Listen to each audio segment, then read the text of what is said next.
Christ est roi, Christ est roi,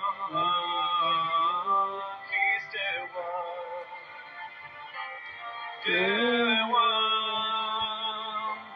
Christ est roi, Christ est roi, Christ est roi, des rois.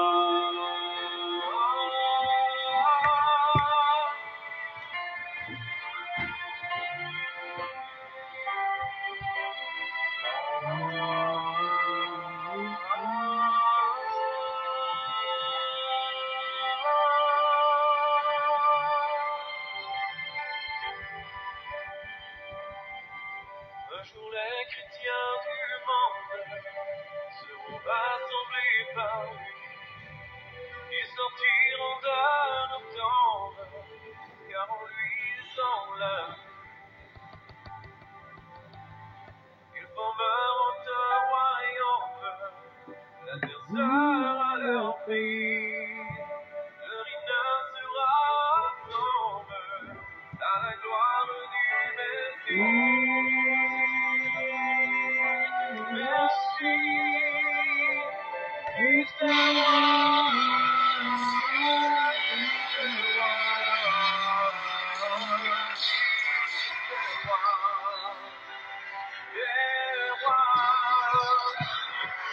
Christ est roi, Christ est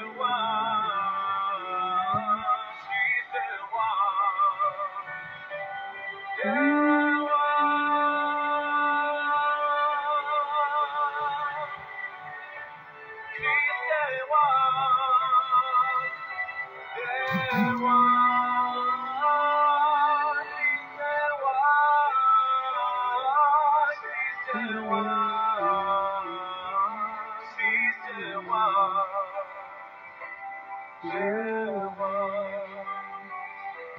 Christ est roi,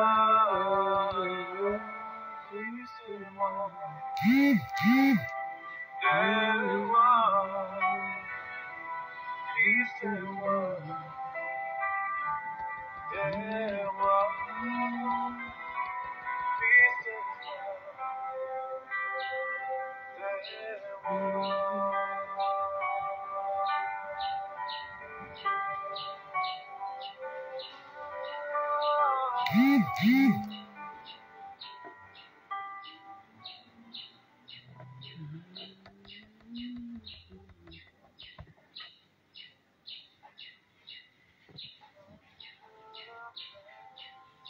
Envoya ton Fils pour accorder la lumière à tous ceux qui sont perdus. Il est descendu sur la terre, mais les hommes l'ont rejeté. Ils l'ont cloué au calvaire, mais Christ est ressuscité. Christ est roi, Christ est roi, Christ est roi, des rois, Christ est roi, Christ est roi, Christ est roi, des rois.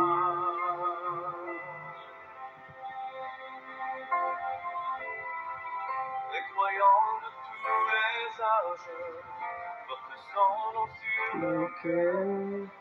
Dans l'épreuve, ils gardent courage, car leur Dieu est un sauveur. Ils vont par toute la terre annoncer le Fils béni, qui a répandu leur bannière sur laquelle il est écrit. Christ est roi, Christ est roi, Christ est roi, est roi, Christ est roi, Christ est roi, Shalom à toute la famille, shalom à tout le monde. Est-ce que nous pouvons célébrer ce chant extraordinaire, Christ est roi? Ça, c'est un chant extraordinaire. Excusez si j'ai tout baissé.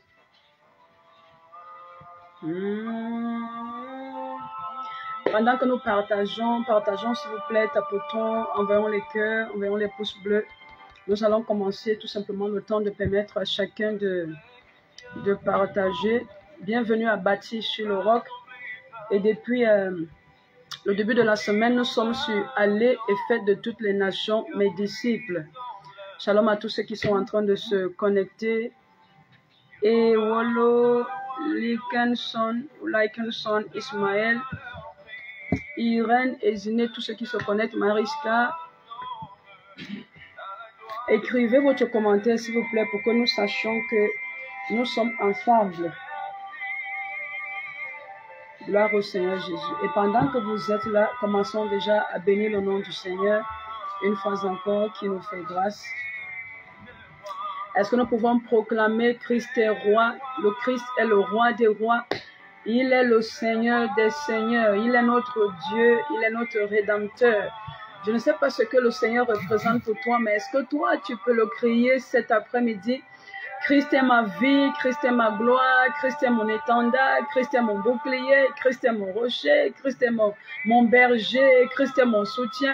Je ne sais pas ce que le Seigneur Jésus représente pour toi, bien-aimé, mais est-ce que tu peux l'écrire pendant que tu le cries également, pendant que c'est un cri de ton cœur, pendant que c'est un soupir de ton cœur et que tu exprimes cet amour à l'Éternel, que ce soit pour toi que ce soit pour toi des paroles d'adoration, des paroles d'hommage que tu rends au Seigneur encore cet après-midi. Est-ce qu'il y a quelqu'un qui peut lui dire, Seigneur, je t'aime et permets-moi encore de t'aimer davantage tous les jours de ma vie.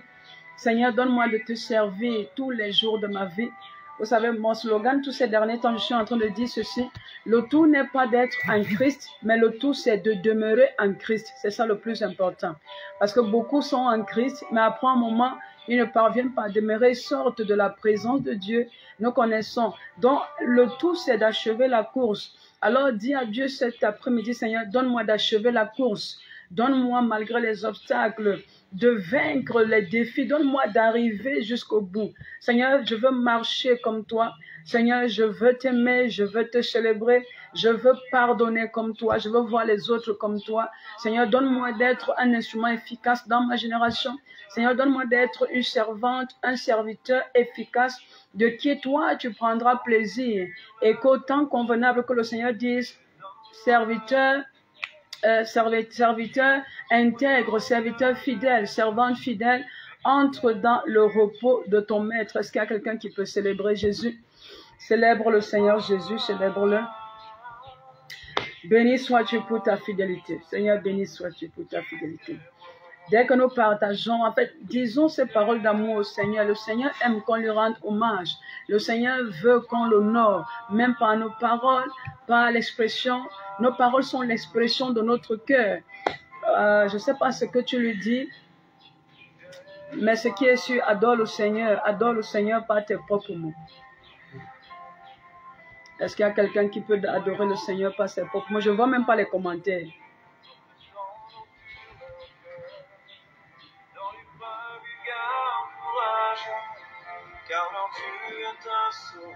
Notre Dieu est un sauveur. Dès que vous partagez, vous dites partage fait.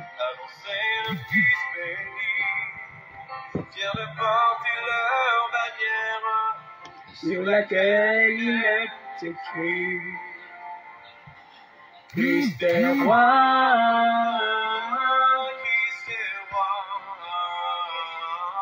Christ est roi. Des rois.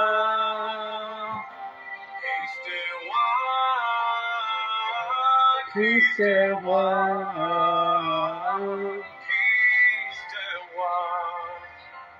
Des rois.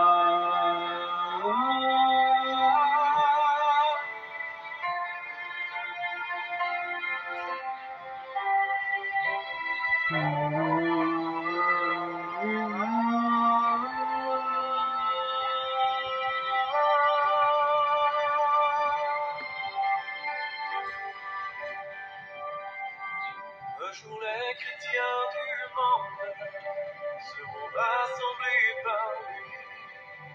Ils sortiront de nos tombes, car en lui ils ont la vie. Ils formeront un royaume, la terre sera leur pays. Leur hymne sera ensemble à la gloire du Messie. Mariska dit partage, fait gloire à Jésus. Est-ce que les autres ont partagé? Je veux baisser.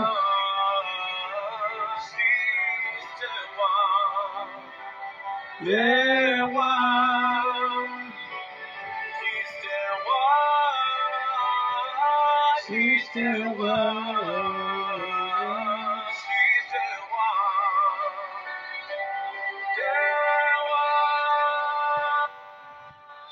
Voilà, gloire à Jésus. Si vous avez partagé, c'est extraordinaire. Alors, comme je disais, nous proclamons le nom de Jésus, qui est notre Seigneur, qui est notre Roi et qui est un autre Dieu.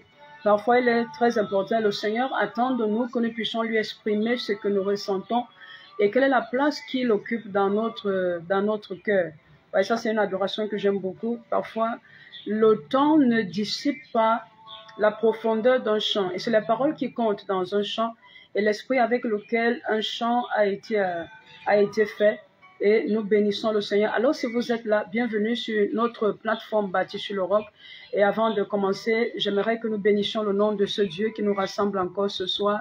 Donc, dis-lui merci Seigneur Jésus, merci pour ta fidélité, merci pour ton grand nom, merci pour la vie que tu m'accordes encore cet après-midi, merci pour ma famille, merci pour la santé, merci pour ce que tu feras, même si tu es malade. Je veux que tu lui dises tout simplement, Seigneur, merci pour la guérison, merci parce que tu me touches et merci parce que tu me visites.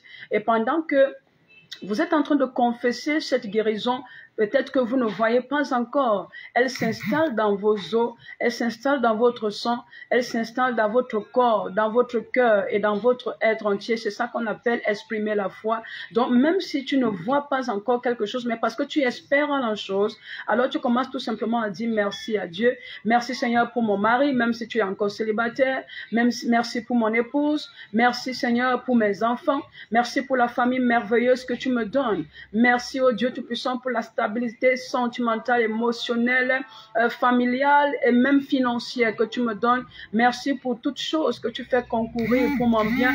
Merci au Dieu Tout-Puissant pour mes ennemis, pour les épreuves que j'ai traversées, que tu as fait concourir et que tu feras encore davantage concourir pour mon bien. Merci pour mes ennemis qui travaillent pour mon avancement dans le nom puissant de Jésus. Merci parce que tu as dispersé la confusion, n'est pas ma portion. Merci parce que tu m'as préservé du filet de l'oiseleur. Merci parce que tu m'as préservé de la peste et de ses ravages. Merci parce que tu m'as préservé de la flèche de mes ennemis. Merci parce que tu m'as préservé en cette journée de la contagion. Merci parce que tu m'as préservé de tout esprit d'accident, d'incident. Merci parce que tu m'as préservé de la mort. Merci parce que tu m'as préservé de tout, même des choses que je ne connais pas. Voilà pourquoi, Seigneur, je veux t'élever cet après-midi. Je t'élève, je lève ton nom, Seigneur, pour ma famille, pour mes frères, pour mes sœurs. Je t'élève, Seigneur, mon Dieu, pour ton œuvre dans nos vies, au milieu de ton peuple. Je t'élève, Seigneur, pour ton œuvre dans ma nation. Je t'élève, Seigneur, pour ton œuvre dans l'Église. Je t'élève, Seigneur, mon Dieu, mon roi, pour tous ceux-là qui ne te connaissent pas, mais que tu suscites et pour lesquels tu as déjà préparé une place. Seigneur, merci parce que tu as déjà pourvu. Tu es le Dieu des œuvres inachevées. Tu n'es pas le Dieu des œuvres inachevées. Lorsque tu commences une chose, tu l'achèves, tu la termines. Merci pour tout ce que tu as déjà accompli. Au nom puissant et souverain de Jésus. Et merci parce que tu seras encore au milieu de nous cet après-midi. Merci parce que tu nous parleras. Merci parce que tu nous instruiras. Merci parce que toi seul tu nous guides. Et merci parce que ton ange marche devant nous pour nous conduire au lieu que toi tu as préparé. Merci pour la protection divine. Oh Seigneur, que l'honneur et la gloire te reviennent dans le nom puissant et souverain de Jésus. Est-ce qu'il y a un adorateur qui peut dire Amen? C'est scellé, c'est établi. Pendant que tu le dis, je vois le sang de Jésus te couvrir. Cet après-midi encore, je vois le sang de Jésus couvrir ta maison. Je vois le sang de Jésus couvrir tes entrailles. Je vois le sang de Jésus couvrir tous les domaines de ta vie. Cet après-midi encore, je vois le sang de Jésus parler en ta faveur. Est-ce qu'il y a quelqu'un qui peut dire « Sang de Jésus parle à ma faveur ». Sang de Jésus parle à ma faveur. Là où il y avait la disgrâce, le sang de Jésus parle en ta faveur. Là où il y avait la condamnation, le sang de Jésus parle en ta faveur. Là où il y avait la limitation, le sang de Jésus parle en ta faveur. Là où il y avait la maladie, le sang de Jésus parle en ta faveur. Là où il y avait le probe, le sang de Jésus parle en ta faveur. Là où il y avait le rejet, le sang de Jésus parle en ta faveur. Là où il y avait la stagnation, le sang de Jésus parle en ta faveur. Là où il y avait les voix qui se levaient pour te condamner, pour te réclamer, je vois le sang de Jésus, le sang de l'agneau parler en ta faveur et renverser les paroles de tes ennemis. Je vois le sang de Jésus agir comme un tonnerre, comme un tremblement de terre, pour engloutir les paroles de tes ennemis, pour engloutir les pièges de tes ennemis, pour engloutir les défis qui sont devant toi. Le sang de Jésus qui parle mieux que le sang d'Abel, ce sang, c'est lui qui nous justifie. C'est ce sang qui parle encore ce soir. Est-ce qu'il y a une personne qui peut être concentrée pendant qu'il dit que le sang de Jésus parle en la faveur de mes enfants, que le sang de Jésus parle dans mon ministère, que le sang de Jésus parle dans mon foyer, que le sang de Jésus parle dans la maison de mon père, dans la maison de ma mère, que le sang de Jésus parle dans mes projets, que le sang de Jésus parle sur moi de nuit comme de jour, que la puissance du sang de Jésus renverse tout blocage, renverse tous les autels qui ont été bâtis contre moi dans le nom de Jésus, que le sang de Jésus renverse tous les autels qui ont été bâtis en mon nom et qui poursuivent ma vie, qui s'opposent à ma destinée dans le nom de Jésus, que le sang de Jésus maintenant renverse tous les autels qui ont été bâtis contre mes enfants dans le nom de Jésus. Le sang de Jésus renverse tous les autels qui ont été bâtis contre mon ministère dans le nom puissant de Jésus. Le sang de Jésus renverse tous les autels qui ont été bâtis contre ma prospérité financière. Dans le nom de Jésus, est-ce qu'il y a quelqu'un qui est en train de proclamer le sang de Jésus dans tous les domaines? Pendant que vous êtes en train de le faire, quelque chose d'extraordinaire se passe, quelque chose d'extraordinaire change dans le règne spirituel. Le Seigneur vous établit, le Seigneur vous restaure, le Seigneur vous délivre, le Seigneur vous libère de tout cadenas maléfique, de toute chaîne qui vous entravait, de tout blocage qui vous limitait, de tout ce qui s'opposait à la main de l'Éternel dans votre vie. Pendant que vous criez le sang de Jésus, pendant que vous invoquez le sang de Jésus, ça se passe maintenant au nom puissant de Jésus. Quelles que soient les paroles qui ont été prononcées contre vous, le sang de Jésus les efface maintenant. Le sang de Jésus les efface maintenant. Le sang de Jésus efface toute écriture maléfique à votre sujet. Le sang de Jésus efface toute parole, toute sentence qui avait déjà été prise contre vous. Le sang de Jésus l'annule maintenant dans le nom de Jésus. Quelle que soit la décision qui a été prise contre vous, que ce soit contre vos enfants, contre vos frères, contre vos sœurs, le sang de Jésus annule cette décision maintenant. Le sang de Jésus annule toute mauvaise décision qui a été prise contre vous, que ce soit dans le tribunal des hommes, que ce soit dans le tribunal spirituel. Votre vie est assainie maintenant par la puissance du sang de l'agneau. Votre vie maintenant est sanctifiée par la puissance du sang de Jésus. Est-ce qu'il y a quelqu'un qui peut dire, je marche en vainqueur? Je marche pour accomplir ma destinée. Je marche pour vaincre. Pendant que je marche, je domine sur les territoires. Pendant que je marche, je fais les exploits. Pendant que je marche, je vais de connaissance en connaissance. La main de l'Éternel est sur moi. La main de l'Éternel veille sur moi. La main de l'Éternel me dirige. Au nom puissant et souverain de Jésus, que ces paroles soient votre portion cet après-midi encore. Au nom de Jésus, vous qui les proclamez avec foi, vous qui les proclamez avec assurance. Oh, le Seigneur est en train d'agir. Par tes paroles, tu seras condamné. Par tes paroles, tu seras justifié. Gloire à Jésus, gloire à Jésus, gloire à Jésus. Bien-aimé, ne reste pas silencieux. Aussi longtemps que tu restes silencieux, alors ta vie également reste silencieuse. Elle ne progresse pas, elle ne va pas de l'avant. Alors tu dois apprendre à bâtir ta vie par tes paroles. La langue est quelque chose que le Seigneur nous a donné. Bien-aimé, pas seulement du côté, on ne doit pas seulement l'utiliser dans le mauvais sens pour apporter les querelles, les divisions, mais nous devons l'utiliser pour la croissance, pour l'édification, pour l'élévation. Alors, nous ouvrons nos bouches cet après-midi et nous disons merci Jésus et merci pour ton œuvre, merci pour l'œuvre de la croix, merci pour ce que tu continues de faire dans nos vies. Au nom puissant et souverain de Jésus, nous disons Amen, c'est scellé, c'est établi. Alors, nous continuons cet après-midi, comme je le disais, nous avons engagé une longue série depuis le début de la semaine, une série, nous parlons sur aller et faire de toutes les nations mes disciples.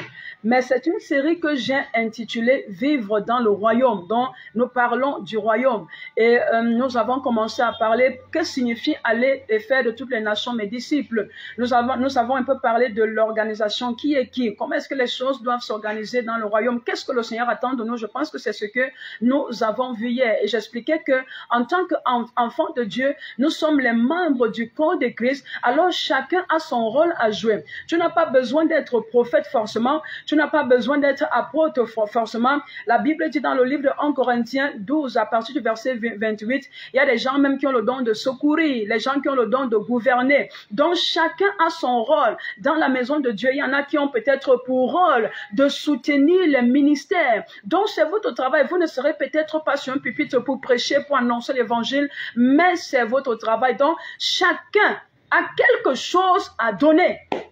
Chacun a quelque chose à donner. Waouh, ça c'est un serviteur de Dieu extraordinaire. Ah, c'est notre frère, le prophète Kwam, homme de Dieu, que le Seigneur te bénisse depuis les collines de l'Ouest. Je ne sais pas si tu es à Yaoundé avec nous ou si tu es à l'Ouest actuellement, mais que le Seigneur te distingue encore parmi les 10 000 et que la grâce de Dieu soit davantage avec toi. Nous t'aimons beaucoup, ça c'est sûr. Quand je dis nous t'aimons, c'est mon époux et moi-même, nous t'aimons beaucoup et nous t'encourageons, nous aimons ton ministère. Donc la grâce soit également dans ton foyer et dans cet appel-là. Alors nous bénissons le Seigneur Dieu Tout-Puissant. Alors comme je disais, hier déjà, nous sommes dans... Je disais qu'un disciple, c'est celui qui est soumis à une discipline. Amen, amen. Et cet après-midi, alors, nous parlons de vivre dans le royaume. Comment vivre dans le royaume? Vous savez, beaucoup de personnes, leur vie n'avance pas parce qu'ils ne savent pas parce que leur identité a changé. Alors, ils ont un statut différent. Et parce qu'ils ont un statut différent, ils ne vivent pas. Le Seigneur Jésus a dit, nous sommes dans le monde, mais nous ne faisons pas partie du monde. Alors, nous sommes ici, mais nous ne sommes pas d'ici. C'est ça le plus important. Alors, aussi longtemps que vous n'allez pas comprendre que vous n'êtes plus de ce monde, alors les statuts différents, les règles différentes vous sont imposées, ou bien les règles différentes dirigent votre vie, alors automatiquement, votre vie n'ira pas loin, votre vie n'avancera pas. Vous ne devez pas être dans le royaume et espérer vivre encore comme dans le monde. Et c'est le défi que beaucoup d'enfants de Dieu ont. Ça veut dire, j'ai confessé Christ, mais je n'arrive pas à m'adapter à ma nouvelle identité. Je n'arrive pas, oui, ça c'est mon frère, le mot d'emploi du royaume. Donc, je n'arrive pas à m'adapter à cette nouvelle vie que le Seigneur me donne ou que le Seigneur m'impose, parce que c'est une imposition. Si nous sommes dans le royaume, il y a quelqu'un qui est au-dessus. La Bible dit que Dieu, il est le roi des rois. Le Seigneur Jésus, il est le roi des rois, le Seigneur des seigneurs. Donc, ça veut dire que nous sommes des petits rois, pendant que notre Dieu, notre maître, notre rédempteur, c'est lui le grand roi. Et lorsque nous parlons donc du royaume, nous parlons des règles qui régissent ce royaume. Et cet après-midi, le Seigneur m'a mis à cœur de venir vous parler de quelque chose qui est extraordinaire. Le Seigneur m'a mis à cœur. Nous allons partir dans Matthieu 18, pardon. Emmanuel, bienvenue, mon frère, le pasteur Séraphin également, sois béni. En fait, soyez tous bénis, vous tous qui êtes là. Salamatou, soyez bénis, toutes les personnes qui sont connectées. Alors, nous parlons de vivre dans le royaume et allons un peu dans le chapitre 18, comme je le disais, de Matthieu. La Bible dit ceci, en ce moment, les disciples s'approchaient de Jésus et dirent, qui donc est le plus grand dans le royaume des cieux? Qui est le plus grand dans le royaume des cieux? Et Jésus, ayant appelé un petit enfant, le plaça au milieu d'eux Et il dit, je vous le dis en vérité, si vous ne vous convertissez et si vous ne devenez comme les petits enfants, vous n'entrerez pas dans le royaume des cieux. C'est pourquoi quiconque se rendra humble comme ce petit enfant sera le plus grand dans le royaume des cieux. Et quiconque reçoit en mon nom un petit enfant comme celui-ci me reçoit moi-même. Mais si quelqu'un scandalisait un de ces petits qui croit en moi, il vaudrait mieux pour lui qu'on suspendît à son cou une meule de moulin et qu'on le jetât au fond de la mer. Malheur au monde à cause des scandales, car il est nécessaire qu'il arrive des scandales, mais malheur à l'homme par qui le scandale arrive. Si ta main ou ton pied est pour toi une occasion de chute, coupe-les et jette-les loin de toi. Mieux vaut pour toi entrer dans la vie boiteux ou manchot que d'avoir 2 pieds ou 2 mains et d'être jeté dans le feu éternel. Et si ton œil est pour toi une occasion de chute, arrache-le et jette-le loin de toi. Mieux vaut pour toi entrer dans la vie n'ayant qu'un œil que d'avoir 2 yeux et d'être jeté dans le feu de la géhenne. Nous bénissons le Seigneur. Ce qui est sûr, nous allons continuer peut-être la lecture ou bien nous allons peut-être paraphraser, nous allons citer certaines portions d'écriture. Toujours, nous restons dans ce même verset. Bien aimé, vous savez que il n'y a pas, lorsqu'on parle de rassemblement, lorsqu'on parle de relations humaines, il ne peut pas avoir de relations humaines, il ne peut pas avoir de vivre ensemble ou de vivre ensemble sans qu'il y ait une autorité. Donc, ça veut dire qu'à chaque fois que les gens peuvent se réunir ensemble, vous allez voir qu'il y aura toujours des gens qui se disent, ah, peut-être je suis au-dessus de toi, ou bien peut-être qui est au-dessus de moi, parce que les gens ont toujours envie parfois de la compétition. Parfois, les gens veulent peut-être dominer sur les autres. Les gens, parfois, il y en a même parfois qui aiment être dirigés, il y en a qui aiment être gouvernés. Alors, mais nous nous rendons compte ici, le royaume de Dieu n'est pas comme nous le pensons. Lorsque nous parlons du royaume de Dieu, je l'ai dit hier, c'est un système, et bien sûr, et c'est les disciples qui sont les membres du royaume de Dieu. Et nous allons donc comprendre ceci. Les disciples qui se posaient la question, et déjà ils se posaient cette question, qui est le plus grand parmi nous? Et maintenant, ils vont encore aller voir le Seigneur Jésus. Ils vont lui poser une question. Tu ne fais que dire royaume de Dieu, royaume des cieux, qui est même le plus grand dans le royaume des cieux? Et déjà même, et la question aussi, comment faire pour y entrer? Mais sauf que nous savons déjà comment faire pour entrer dans le royaume des cieux. Nous savons qu'il faut confesser le Seigneur Jésus. Il faut être un disciple de Christ. Et maintenant, quant à savoir qui est le plus grand dans le royaume des cieux, le Seigneur Jésus ne va pas répondre directement à la question. Il va dire, il va regarder un enfant et puis il va prendre ce petit enfant qu'il va observer, qu'il va prendre comme exemple, comme modèle.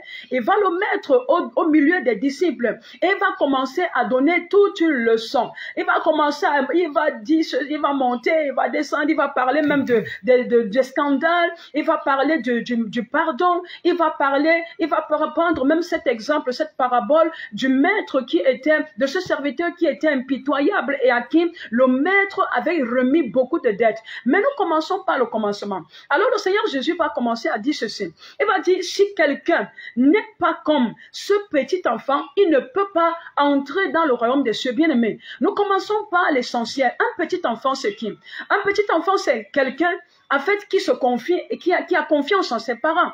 Donc, nous voyons que le Seigneur Jésus aimerait et voudrait que nous, en tant que ses enfants, que nous ayons cette confiance aveugle qu'un petit enfant a de ses parents. C'est-à-dire, l'enfant croit tout. L'enfant croit que son père est capable de tout lui donner. L'enfant croit que son père, dans tous les cas, il est tout puissant.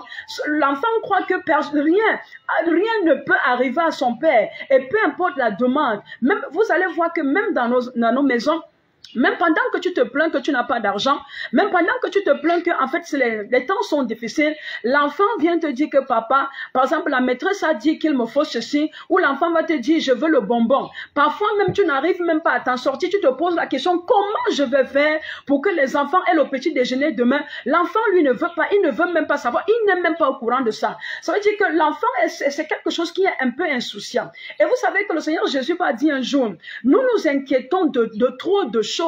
Lequel par ses soucis peut rendre ses cheveux, que ce soit blanc, que ce soit noir. Parce que le Seigneur, et il va même dire, il va dire ceci, Les choses dont vous vous souciez, le manger, le boire, ce sont les païens qui s'en soucient. Et va dire, lorsque tu pries pour le manger, le boire, en fait, ça veut dire que tu n'as pas encore compris comment est-ce que le royaume fonctionne. Parce que ce sont les païens qui demandent ces choses. Mais toi, tu es enfant de ton Père. Tu es enfant de Dieu. Et il dit ceci, et si nous les méchants, si méchants que vous êtes, vous savez donner de bonnes choses à vos enfants, à combien plus forte raison votre Père dans les cieux vous donnera, même pas seulement le Saint-Esprit. C'était un exemple qu'il prenait. Donc au-delà du Saint-Esprit, il peut vous donner tout ce dont vous avez besoin. Parce qu'il est écrit, votre Dieu, et votre Dieu pourvoira à tous vos besoins. Donc, bien aimé, si à un moment on se rend compte que si nous n'avons pas ce que nous demandons à Dieu, c'est parce qu'il n'y a pas cette confiance-là. C'est-à-dire, je ne veux pas savoir comment le Seigneur fera. Je ne veux pas savoir comment ça viendra, mais je sais que j'ai déposé une demande sur la table de mon Père. Alors, je sais qu'il agira. Je ne veux pas savoir quand est-ce que ça viendra, mais je sais que mon Père m'a dit ceci, je vais te donner ce que tu demandes. Parce que le Père, il est celui qui sait mieux que moi-même ce dont j'ai besoin. Même lorsqu'un enfant va vous demander le couteau, même lorsqu'un enfant peut-être de 5 ans va vous demander la voiture, ce qui est sûr, vous n'allez pas la lui donner, vous lui donnez les cadeaux en fonction de son âge, en fonction de sa maturité, en fonction de ce que vous savez déjà qu'il peut gérer. C'est la même chose que le Seigneur fait avec nous. Et vous allez voir qu'un enfant est celui qui est simple. Lorsqu'un enfant est même celui qui ne cache pas sa nudité. Lorsqu'un enfant commence à cacher sa nudité, ça veut dire qu'il commence à avoir conscience du bien et du mal. Mais un enfant, il est comme ça. Ça veut dire qu'il peut marcher là même sans Bermuda, peu importe qui est là, même si c'est devant des milliers de personnes, il s'en fout. Et pendant que j'étais en train de méditer sur ce message, le Saint-Esprit était en train de me dire ceci. Parce que nous n'entrons pas dans le royaume avec la mentalité des enfants. Nous sommes déjà adultes avec nos 32 ans et nous ne voulons pas être dirigés par le Seigneur. Nous ne voulons pas avoir ce cœur d'enfant. Et c'est pour ça que nous raisonnons en tout. Nous raisonnons sur toutes choses. Nous résistons sur toutes choses. Et parce que nous n'avons pas le cœur des enfants, parce que lorsque nous faisons du mal, nous couvrons nos péchés. Nous couvrons nos péchés et c'est parfois le fait de couvrir nos péchés, c'est ça qui fait que lorsque ça part éclater, ça explose. Oh, l'enfant n'a pas besoin, il n'a pas honte de te dire que j'ai peut-être l'abcès dans des endroits parfois cachés. Mais toi, une grande personne, tu vas agir avec délicatesse, c'est jusqu'à c'est quand ça pourrit. Quand tu vas voir une personne qui appelle même parfois sa femme, qui appelle son mari ou qui appelle un frère pour dire que est-ce que tu sais que depuis longtemps, il y a quelque chose qui m'arrive, je n'arrive plus à m'en sortir parce que c'est devenu un handicap. Et parfois, à cause de cette attitude, il y a des personnes qui peuvent nous venir en aide. Comment est-ce que je vais dire ça? Nous ne bénéficions pas de cette aide-là parce qu'on est trop responsable, on est trop cachotier. Bien aimé, oh l'enfant, lui, il n'est pas comme ça. Et vous allez voir que l'enfant oublie vite. Fini de taper ton enfant là, tu vas voir que la personne vers qui il viendra encore pleurer, c'est vers toi.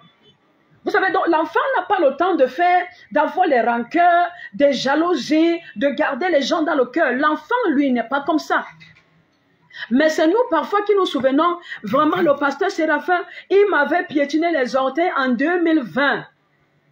Vraiment, Mariska m'avait piétiné, m'avait toisé en 2022. L'enfant, lui, n'est pas comme ça. Aussitôt que tu lui fais quelque chose, il finit de pleurer et puis c'est bon. Dès que tu le flattes, même là, viens prendre le bonbon, viens prendre le biscuit, tu as même tout gâté. C'est bon. L'enfant, il a oublié. Mais nous n'arrivons pas à voir le cœur des petits-enfants et c'est ça qui fait en sorte que la vie dans le royaume devient un calvaire. Regardez comment parfois lorsque deux ou trois enfants de Dieu se rassemblent, bien aimés, parfois nous avons le même Dieu, nous avons le même Saint-Esprit, nous avons la même foi, mais parfois regardez comment on se tiraille à gauche et à droite, on n'arrive pas à se parler, on n'arrive pas à se pardonner, on n'arrive pas à se faire confiance. Parfois c'est les jalousies au milieu de nous, parfois c'est la convoitise au milieu de nous. Vous avez déjà vu ça au milieu des enfants? Il n'y a pas ça au milieu des enfants. Et le Saint-Esprit était donc en train de me dire que les choses qui font en sorte que il y a des personnes qui peuvent être dans le royaume et qui sortent du royaume, ou bien des choses qui peuvent handicaper notre marche avec le Seigneur. La première des choses, il y a le manque d'humilité, donc l'orgueil.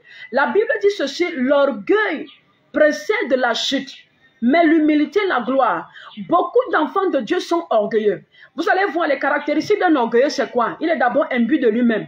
Un orgueilleux, il connaît tout. Vous allez voir, lorsque ton frère vient te donner une révélation, tu dis non, le Seigneur, lui, ne m'a pas parlé de ça. Bien aimé, et parfois j'ai l'habitude de me poser la question, est-ce que le Saint-Esprit est ton ami à toi seul? Est-ce que le Seigneur est obligé de te dire tout ce qu'il veut faire? Bien aimé, nous sommes des serviteurs et c'est pour ça que pour que personne ne dise qu'il a le monopole du pouvoir ou le monopole du savoir. C'est pour ça que la Bible dit que c'est le même esprit, mais diversité d'opérations. C'est pour ça qu'il y a des docteurs, il y a des apôtres, il y a des évangélistes. Pourquoi? Parce que une seule personne ne peut pas bâtir l'œuvre de Dieu. Une seule personne ne peut pas servir à l'accomplissement du plan de Dieu. Le Seigneur a besoin de nous autant que nous sommes. Bien aimé, vous savez, l'œuvre de Dieu, c'est le champ de Dieu. Et le Seigneur, il est celui qui recrute, il recrute les âmes, il recrute les serviteurs, il recrute les ouvriers. Donc, tu ne peux pas te dire à toi seul que tu peux te suffire. C'est vrai, tu peux être un porteur de vision. Tu peux même être le chef de famille de ta maison. Mais bien aimé, tu auras besoin de tes enfants à un moment. Tu auras besoin de ta femme. Tu auras besoin de ton mari. Tu auras besoin peut-être des enfants qui sont à ton service, ça veut dire qu'ils sont soumis dans ton ministère. Tu auras besoin de tel frère, tu auras besoin de telle sœur, parce que nous ne pouvons pas, on ne se suffit pas. Tu auras toujours, quelle que soit ta position, quel que soit le degré d'onction que tu as, tu auras toujours besoin d'un frère, tu auras besoin d'une sœur. Et vous allez donc voir que c'est ça les enfants. Regardez, j'ai l'habitude de dire une chose, lorsque tu es un enfant, c'est facile de dire que non, mon enfant est calme, mon enfant ne bavarde pas, mon enfant ne mange même pas. Mais regardez, lorsque un enfant croise les autres enfants, c'est là où vous confirmez que dans mon enfant c'est bruyant. Même des choses qu'il refusait de manger, il va commencer à manger. Pourquoi? Parce qu'il voit les autres manger et ça excite son appétit. Donc lorsque les enfants se mettent ensemble, vous ne pouvez plus les contenir, c'est les mots de tête. Bien aimé. Et c'est un peu ça. Ça veut dire que lorsque les enfants de Dieu sont ensemble quelque part, le Seigneur, en fait, ça devrait être la réussite. L'atmosphère doit changer. Ça ne doit pas être qui est plus grand que qui non. Parce que nous servons le même maître. Et nous devons avoir cette humilité-là. Ça veut dire, j'ai peut-être ce que mon frère n'a pas. Mon frère a ce que je n'ai pas. Alors nous devons nous compléter. Donc, vous allez donc voir que l'orgueilleux est parfois celui à qui tu ne peux rien dire. Parce qu'il connaît tout. C'est lui qui est le plus ontionné. C'est lui qui est sabitou bien-aimé. Le Seigneur ne nous a pas appelés à ça. Le Seigneur ne nous a pas appelés à ça. Donc, si vous êtes orgueilleux, vous ne pouvez pas aller loin. Beaucoup de personnes disent, oh non, moi je ne suis pas orgueilleux. Moi je sais que je suis même humble. Bien-aimé, le porc ne dit pas qu'il a la graisse. C'est les gens qui mangent le porc qui confirment qu'il a la graisse ou qu'il n'a pas la graisse. Nous entrons dans le royaume comme les papas et les mamans, les grands-pères. Parfois même, on prend même Jésus, c'est comme si c'est Jésus qui est notre petit frère. Non, nous devons être remplis d'humilité. Bien aimé, j'ai compris une chose dans la marche avec Dieu. Si tu as une trop grande estime de toi-même, le Seigneur ne t'utilisera pas. Ça veut dire que si tu sens que tu es trop rempli, le Seigneur ne t'utilisera pas. Le Seigneur veut des personnes qui dépendent de lui. Le Seigneur veut des personnes qui ont soif de sa présence, qui ont soif de la connaissance. Le Seigneur veut des personnes qui ont le cœur à aimer, le cœur à compatir, le cœur à comprendre, mais pas qui se prennent pour le nombril du monde. Le Seigneur n'aime pas ça. Et lorsque vous êtes comme ça, vous allez voir que le Seigneur va vous résister. Bien aimé, le Seigneur, peut-être c'est vos diplômes qui font en sorte que vous pensez que vous êtes au-dessus des autres. Peut-être c'est votre argent qui pense que lorsque vous entrez peut-être à l'église, c'est cet argent-là qui vous fait penser que vous êtes au-dessus des autres. Il y a des personnes, lorsqu'elles arrivent à l'église, si tu lui donnes une chaise, un genre, il refuse, il dit que vous savez qui je suis. Chez moi, je ne m'assois pas sur ce genre de chaise. Mais tu ignores que tu peux acheter les chaises à l'église. Bien aimé, et je disais hier qu'il y a des personnes qui ne vont pas dans certaines assemblées parce qu'il n'y a pas les carreaux, parce qu'il n'y a pas la climatisation, parce qu'il n'y a pas ci, parce qu'il n'y a pas ça. Vous savez, chacun a ce qu'il recherche dans la vie. Mais sauf que parfois, cela peut être un blocage pour vous. Parce que le Seigneur peut vous demander d'aller dans une assemblée qui n'a pas toutes ces choses. Parce qu'il sait que c'est là-bas que vous aurez votre exaucement. Ou bien parce qu'il sait que vous êtes un Joseph d'Arimathée pour ce ministère. Mais si vous ne comprenez pas l'œuvre de Dieu, vous allez vous tenir sur votre piédestal et vous allez croire et vous allez sortir de cette assemblée. Ou bien vous allez dire, est-ce qu'on m'a bien regardé? Moi, je ne peux pas persévérer dans ce genre d'assemblée. Bien aimé, vous êtes êtes orgueilleux. Et c'est cet orgueil qui fait souvent que même lorsqu'on arrive à l'église, on dit prosternons-nous pour adorer le Seigneur. Quelqu'un regarde son habit et dit vraiment le costume, ça m'a coûté trop cher. Bien-aimé, Seigneur Jésus. Bien-aimé, l'argent que vous avez, qui vous a même donné, la force que vous avez, qui donne, le souffle de vie que vous avez, qui donne, même si vous allez dire que vous avez travaillé, qui vous donne toutes ces choses? Pour mesurer le Seigneur par rapport à un vêtement, pour dire je ne peux pas me prosterner parce que l'habit m'a coûté trop cher. Vous allez penser que les autres, eux, n'ont pas les habits qui sont chers. Quelqu'un m'a dit non, je viens me prosterner ici par rapport à quoi? Parce qu'il y a des gens parfois qui pensent qu'ils se prosternent devant des humains. Mais ce n'est pas le... Vous êtes entouré d'humains, mais ce n'est pas devant les humains que vous vous prosternez. Mais c'est devant le Seigneur, le Dieu Tout-Puissant. Et c'est pour ça que vous allez voir que certaines personnes, même lorsqu'elles vont en assemblée, dès que le téléphone sonne, ils ont oublié. Dernièrement, on est parti à... J'ai assisté à une réunion. Bien aimé, j'ai été choqué. C'était une réunion des serviteurs de Dieu. Et pendant on fait l'intercession. On fait l'intercession pour nous recommander, pour prier pour la nation. Bien aimé, je vois certains serviteurs de Dieu, leur téléphone sonne, ils sortent. Et puis dans nos assemblées, nous allons parler aux brebis. Bien aimé, tu vas dire quoi la brebis? Non, vraiment, il faut respecter la présence de Dieu. Alors que toi, tu n'arrives pas à respecter le Dieu que tu es en train de prêcher aux gens. Bien aimé, nous devons, et surtout en tant que serviteurs de Dieu, nous devons être des modèles. L'apôtre Paul a dit, soyez mes imitateurs, comme moi-même je le suis de Christ. Bien aimé, si tu n'es pas imitateur de Christ, tu veux qu'on t'imite toi par rapport à quoi? Le manque de prière, c'est un signe d'indépendance vis-à-vis de Dieu, et c'est ça la vérité.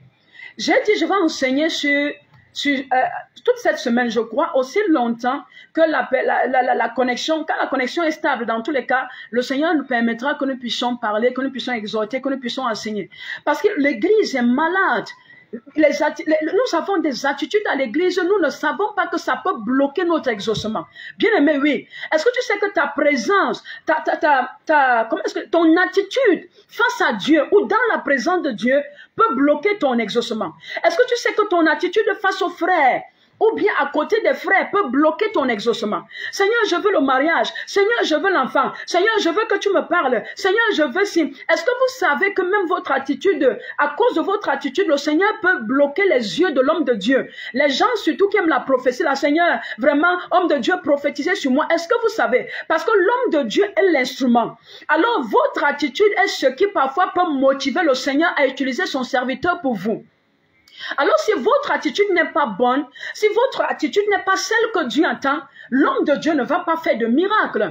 Et vous allez dire que non, depuis que je vais à l'église, le Seigneur ne me parle pas. Pourtant, il parle à d'autres personnes, il parle à gauche, il parle à droite. Mais est-ce que je suis invisible? Bien aimé, votre attitude vous rend invisible. Et le Seigneur veut que vous brisiez votre comportement. Le Seigneur veut que vous brisiez votre attitude. Regardez comme certaines personnes, pendant qu'on adore à l'église, ils regardent les autres pour dire que ceux-là, ils adorent quoi? Ceux-là, ils se prosternent quoi? Est-ce qu'ils n'ont pas vu que la salle est sale? Est-ce qu'ils n'ont pas vu que l'église n'est même pas trop balayée? Est-ce qu'ils n'ont pas vu, bien aimé? Est-ce que je suis en train d'encourager peut-être les assemblées qui sont sales? Non, ce n'est pas ce que je suis en train de dire. Mais lorsque vous aimez le Seigneur, la présence de Dieu en vous, en fait, vous devez être à même d'aller au-delà de ce que vous voyez. Mais vous attachez à la présence de Dieu. Donc, vous voyez, donc j'étais scandalisée. Marcel Tchegoué, tu n'es pas la seule. J'étais scandalisée. J'ai dit à mon mari après que, est-ce que tu as vu ce que j'ai vu? Il dit, oui, moi aussi j'ai vu. Que pendant qu'on prie, les hommes de Dieu bien-aimés, quelle est l'urgence? Mais finit de prier et va rappeler la personne. Dit que peut-être j'étais en train de prier. Ça me rappelle un de mes beaux-frères. Lorsqu'il prie, il pose le téléphone devant comme ça, devant lui. Donc quand le téléphone sonne, il dit, allô, rappelle-moi dans 5 minutes, je suis en train de prier. Bien aimé, tu décroches même quoi? Tu fais quoi avec le téléphone devant toi pendant que tu pries? Bien aimé, ce sont des signes, des gens qui ne dépendent pas de Dieu. C'est des signes, des gens qui n'ont pas compris ce que c'est que la présence de Dieu. Bien aimé, c'est les signes des orgueilleux. Vous allez me dire que non, non, non, mais je dis que c'est des signes des orgueilleux. Nous devons faire attention. Donc, l'orgueil peut donc nous séparer des bénéfices du royaume. Et en dehors de l'orgueil, quelque chose que j'ai noté, vous allez voir ceci. Les faiblesses. Le Seigneur Jésus a dit une chose. Il dit ceci, si ta main est pour toi une occasion de chute, alors tu dois la couper. Et il y a quelque chose qui m'a interpellé dans ce passage pendant que j'étais en train de lire. La Bible dit ceci, allons un peu au verset 7 de Matthieu 18. Malheur au monde à cause des scandales, car il est nécessaire qu'il arrive des scandales, mais malheur à l'homme par qui le scandale arrive. Bien aimé, la nécessité des scandales vient chercher quoi dedans? Bien aimé, j'ai parcouru plusieurs versions de Bible, j'ai toujours vu les nécessaires. Donc nécessaire qu'il y ait des scandales, mais malheur à celui par qui le scandale arrive. Et vous savez que les scandales arrivent à cause des faiblesses qu'on n'a pas traitées.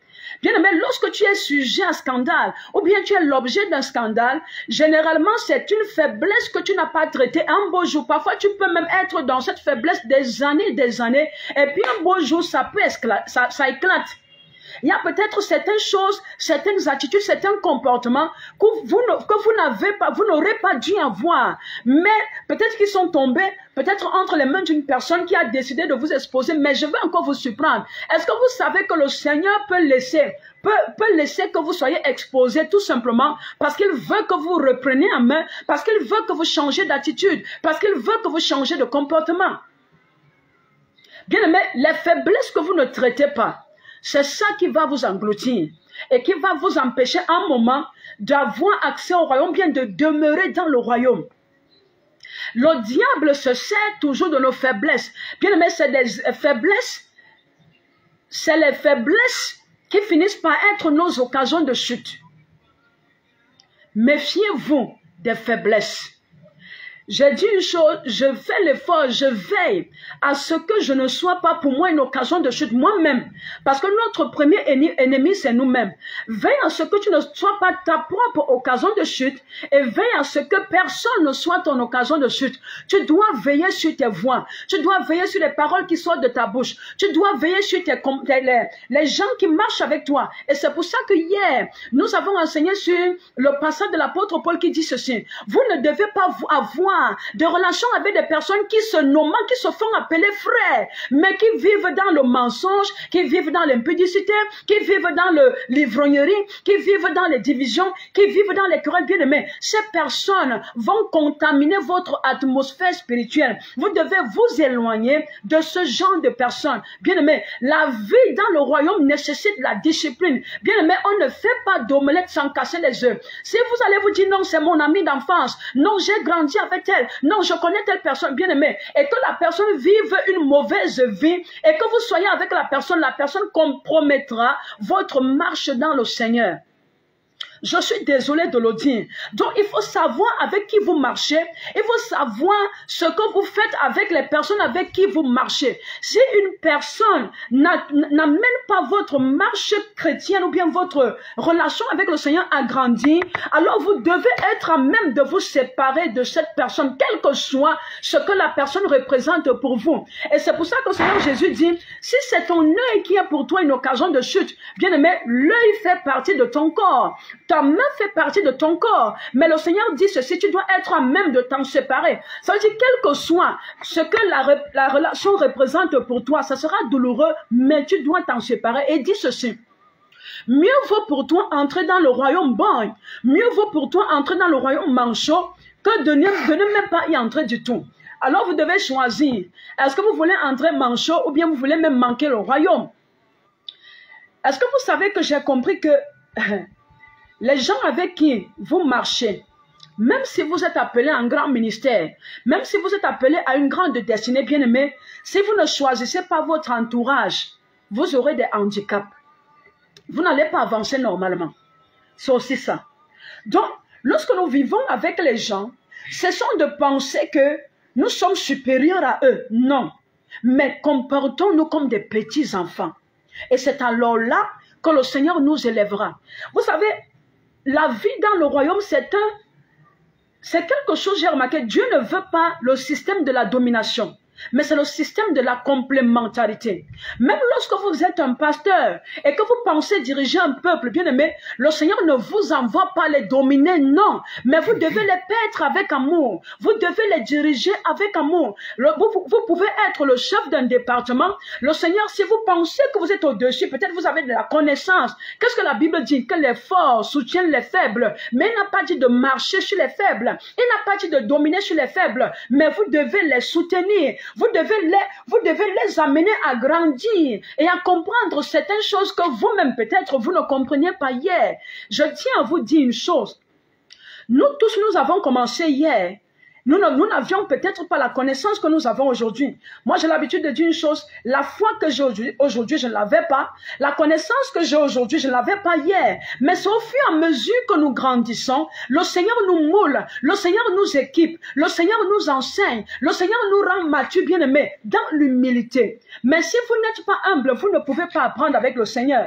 Et c'est pour ça que vous voyez que je disais hier que de plus en plus aujourd'hui, lorsque on veut parler à un enfant de Dieu, il dit, tu me juges par rapport à quoi? Dès qu'on punit l'enfant de Dieu dans l'assemblée A, il se retrouve dans l'assemblée B, parce que tu penses que tu es le seul qui a le ministère. Dans tous les cas, je connais le prophète de la montagne, je connais le prophète de l'océan, parce que le prophète de la montagne l'a puni, il va vers le prophète de la vallée. Bien aimé, voilà pourquoi je dis encore, il devrait avoir cette solidarité entre les serviteurs de Dieu. Si tu sais, en fait, lorsqu'il y a des membres qui viennent dans nos assemblées, bien aimés, on devrait aussi être à même de leur dire, tu sors de quelle assemblée? Pourquoi est-ce que tu es parti de là-bas, bien aimé? Parce qu'il y a des frères qui se baladent d'église en église pour faire des scandales. Il a 1000 fiancés dans 1000 assemblées. Le Seigneur m'a dit que tu es mon épouse. Le Seigneur m'a dit que tu es mon mari. J'ai rêvé qu'on était en train de se marier. Ce n'est pas seulement dans une assemblée qui fait ça. Il part partout. Moi, je connais des personnes aujourd'hui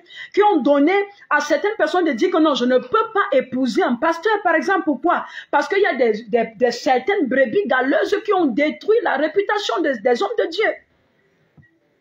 Qui ont détruit la réputation des hommes de Dieu. Est-ce que vous voyez un peu? Héroïne de l'image d'ordre. Que le Seigneur vous bénisse. Regardez à quel point est-ce que nous sommes arrivés. Donc, ma soeur, Mariska, tu sors d'où? Marcel, tu étais dans quelle assemblée? Le tout n'est pas de venir à Bereshit. Non, tu étais dans quelle assemblée? Et pourquoi tu es parti de là-bas? Ton leader là-bas, c'était qui? Ton père spirituel là-bas, c'était qui? Pourquoi tu l'as quitté, bien-aimé? C'est important souvent de se poser ce genre de questions. Parce que vous allez voir que les brebis, généralement, lorsqu'elles quittent les assemblées, elles vont peindre l'autre pasteur que c'est lui le diable. Or, parfois, ce n'est même pas ça. C'est que c'est elles-mêmes, je parle des brebis, c'est elles-mêmes, elles ne veulent pas qu'on les reprenne. Elles ne veulent pas qu'on leur dise tu as mal fait. Or, la Bible dit ceci. Si tu te rends compte que ton frère a fait quelque chose qui est mauvais, appelle-le. Dis-lui, mon frère, ma soeur, tu ne devais pas te comporter comme ça. S'il ne t'écoute pas, prends 2 témoins. Allez lui parler. Si la personne n'écoute pas toujours, amenez l'affaire devant l'assemblée. Aujourd'hui, vous allez voir que même à l'église, c'est difficile de punir les gens. Parce qu'on va dire que non, tu vas me punir en tant que qui? Est-ce que c'est d'abord toi qui m'as amené à l'église? Oh, vous ne savez, il y a un ordre qui règne dans l'église. Et les gens donc deviennent des prostituées des assemblées et la vie ne marche pas. Et qu'est-ce qu'on va dire? Non, le pasteur de là-bas, il n'avait pas l'onction. Il n'avait pas l'onction ou bien c'est toi qui es mal élevé. Donc la vie dans le royaume il y a une discipline qui régit le royaume. La vie dans le royaume a des principes bien aimés. Ce n'est pas l'affaire des pentecôtisants là au nom du Saint-Esprit. Tout le monde dit n'importe quoi, tout le monde insulte n'importe qui, tout le monde méprise n'importe qui, tout le monde a l'onction. Bien aimé, dès qu'on peut avoir une petite révélation, je peux déjà ouvrir le ministère. Bien aimé, ce n'est pas ça. Je reprends encore. Le fait d'avoir un don ne veut pas dire que tu es appelé dans le ministère. Ce sont le désordre des pentecôtistes. Donc, et vous voyez donc que nous voulons toujours dominer. Et le Seigneur a donc dit, non, si quelqu'un veut être grand parmi vous, que ce soit votre serviteur, tu veux, et il dit ceci, c'est pour ça que moi-même je suis venu, j'ai pris la place et la position d'un serviteur. Est-ce que vous vous rappelez, lorsque le Seigneur Jésus est en train de laver les pieds des disciples, le gars de Pierre, il va résister, il va dire, ce n'est pas à toi de me laver les pieds. Au contraire, c'est nous qui devons te laver les pieds. Mais Jésus va dire non, c'est pour que ça vous serve d'exemple. Vous devez être humble, vous devez vous soutenir les uns les autres, vous devez vous supporter les uns les autres, bien aimés. Est-ce qu'on se supporte les uns les autres dans le royaume? Et aujourd'hui, il faut même voir moi, dès que mon frère a fait quelque chose, au lieu de le reprendre en aparté, comme la Bible dit, c'est sur les réseaux sociaux, grand direct spécial. Est-ce que vous savez que héroïne de l'image doit faire ceci? Est-ce que vous savez que Mariska a fait ceci? Direct, connectez-vous massivement, bien aimé. Est-ce que c'est sur les réseaux sociaux qu'on doit venir réprimander les frères? Ça devient comme des vendettas. Ça veut dire que c'est de la rancune, c'est on dit quoi, règlement de compte. C'est ça qu'on vient faire maintenant dans les réseaux sociaux. Mais ce n'est pas ça que le Seigneur nous a demandé. Et c'est pour ça que de plus en plus, l'Église est fragilisée. Les enfants de Dieu sont fragilisés. Combien nous sommes devenus des mauvais exemples pour les païens qui disent que je refuse, je ne peux pas aller à l'Église aujourd'hui. Je ne peux pas mettre mon pied à l'Église aujourd'hui. Je ne fais pas confiance au pasteur. Je ne fais pas confiance aux frères en Christ bien-aimés. Bien-aimés, nous devons grandir. Nous devons être matures. Et nous devons savoir que notre attitude est ce qui encourage ou décourage les gens à venir à l'Église. Soyez mes imitateurs bien-aimés. Si nous disons que nous sommes des disciples, alors la Bible dit que Jésus, il n'a pas regardé qu'il était égal à Dieu, il s'est rabaissé. Il a pris notre posture, il a pris notre place à la croix de Golgotha. Bien-aimé, il n'a pas regardé qu'il était égal à Dieu. Mais nous aujourd'hui, est-ce que tu sais que je suis bien-aimé? Oh Jésus, l'orgueil nous détruit. Et vous allez donc voir que je parlais des faiblesses. Bien aimé, si tu sais que le Congo, ça c'est ta faiblesse, tu dois traiter ta bouche. Ta bouche doit apprendre à se fermer. Et vous voyez donc à cause, et il y a des gens parfois, leurs pantalons ou bien leurs jupes ne sont pas nés de nouveau. C'est-à-dire il y a des gens qui sont là dans l'impudicité chronique dans l'église. Impudicité chronique. Et je disais que si vous êtes enfant de Dieu et vous êtes peut-être pasteur, vous allez prêcher sur l'impudicité comment? Alors que vous-même, vous avez les petites à l'église. Vous voyez parfois les mamans pasteurs, elles sont avec les fidèles à l'église. Les gens du protocole, elles se tapent les petits garçons là-bas. Et vous voulez qu'il y ait quel respect dans le corps de Christ? Vous voulez qu'il y ait combien vous voulez que les gens viennent à l'église comment? Est-ce que vous connaissez, vous savez que lorsqu'il y a un scandale qui éclate sur votre nom, ça détruit votre réputation. Ça détruit votre image. Ça détruit, en fait, ça détruit votre crédibilité. Bien aimé, si vous êtes un enfant de Dieu, bien vous êtes un serviteur de Dieu, et qu'il y a déjà eu une affaire bizarre sur vous, hein, vous savez, pour que les gens oublient, ça sera compliqué. Et pendant que j'étais en train de méditer sur les scandales, le Seigneur m'a dit ceci, le scandale prend l'ampleur en fonction de la position de la personne qui est concernée. Bien aimé, ça veut dire que quoi? Si vous êtes simple fidèle, bien aimé, même si vous êtes impliqué dans un scandale, il peut arriver même que les gens ne soient pas trop au courant. Et aussi, les gens quand même qui sont au courant, ils seront découragés parce qu'ils vont dire, c'est vous qui dites que vous allez à l'église. N'est-ce pas? C'est vous qui dites que vous portez Jésus. Regardez donc votre comportement. Mais maintenant, imaginons une personne qui parle à plusieurs personnes. Si vous êtes impliqué dans un scandale bien aimé, combien de gens vont rétrograder? Combien vont murmurer sur vous? Combien vont vous abandonner? Combien vont vous insulter, bien aimé? Même si ça a été une erreur, bien aimé, il faut faire attention. Nous devons traiter nos faiblesses. Si c'est les hommes que tu aimes trop là, il faut mettre le bandeau. Je ne sais pas ce qui est ton occasion de chute, mais il faut savoir que et lorsqu'un scandale éclate sur ta vie, bien aimé, vous savez que vous-même, vous pouvez rétrograder. À défaut d'être une occasion de chute pour les autres, vous-même, vous êtes en danger. Donc, nous devons faire attention. Nous devons faire attention. Et le Seigneur Jésus dit ceci. Lorsque nous continuons à lire dans le chapitre 18, le Seigneur dit ceci. Il va prendre la parabole du serviteur qui avait beaucoup de dettes. Et il va aller voir son maître. Il va dire, pardon. En fait, son maître va l'arrêter. Il va dire, il faut que tu rembourses tes dettes. Tant que tu ne rembourses pas tes dettes, tu vas rester en prison. Et la Bible dit que le serviteur s'y a tellement supplié, que le maître va lui dire, d'accord, je remets ta dette. Mais la Bible dit que le même serviteur à qui on a remis la dette, il allait trouver son autre frère qui lui devait aussi de l'argent. Son frère va supplier que pardon, attends que je te rembourse. Il va dire jamais, il va le jeter en prison. Et la Bible raconte que lorsque le premier maître va apprendre ça, il va dire, donc moi j'étais fou, moi j'étais bête. de te remettre ta dette. Toi, tu es incapable de faire la même chose avec ton frère. Et la Bible dit qu'on va prendre celui-là qui était méchant, on va le jeter en prison. Et le Seigneur a dit ceci. C'est la même chose que si nous n'arrivons pas à pardonner à nos frères, même le Père qui est dans les cieux, notre Père, ne pourra pas nous pardonner. Est-ce que vous savez qu'il y a beaucoup de prières inexaucées à cause du manque de pardon? À cause de ce qu'il y a des personnes qui n'arrivent pas à pardonner. Non, vraiment, ma sœur elle m'avait toisé en 2024. Je ne vais jamais oublier ça. Quelqu'un m'a dit dernièrement, maman, je pardonne souvent, mais l'autre, si, c'est jusqu'à la mort. J'ai dit que quoi? Elle m'a dit ça, que moi est-elle comme ça, c'est jusqu'à la mort. Je ne veux plus entendre parler d'elle. Et quand tu regardes ce que la personne lui a fait, ça ne mérite même pas la mort. Je ne sais pas si quelqu'un avec moi aujourd'hui. Et vous devez donc comprendre que l'apôtre Pierre va s'approcher du Seigneur Jésus et va lui demander, suite à ce discours du Seigneur Jésus, et ce qui est étonnant, c'est que lorsque vous lisez Matthieu 18, pendant tout ce temps, le petit enfant c'était toujours au milieu des disciples. Pendant tout ce temps, le Seigneur Jésus va prendre tous ces exemples. L'apôtre Pierre va dire, Seigneur, combien de fois, vu ce que tu nous dis là, je dois pardonner à mon frère combien de fois par jour? Le Seigneur va lui dire qu'il faut que tu fasses 70 fois 7. C'est par jour, ce n'est pas que c'est par an.